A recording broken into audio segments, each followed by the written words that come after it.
आज भेंडी को मु गोटे यूनिक मसला तैयारी कली आको खाई स्वामी पूरा खुशी हो गले।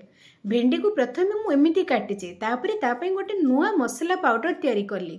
देखु तो कौन कौन मु पकई किसी बादाम मंजी किसी बुट डाली जीरा धनिया पानमधुरी और सोरिष याको अल्प हल्का भाजी गुंड कर सोरिष तेल रे पियाज अदा रसुण छेचा पकई कषई भेंडी को लुण हलदी दे कषेदेली।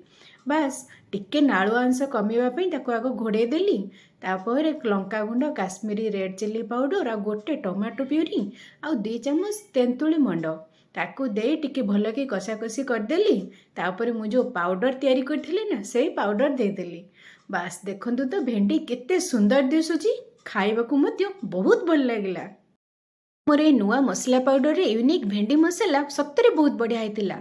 आपण घरे तैयारी करंतु, कमेंट्स रे जणांतु केमती हेची। जदि भल लागिला लाइक शेयर और सब्सक्राइब कर देबे।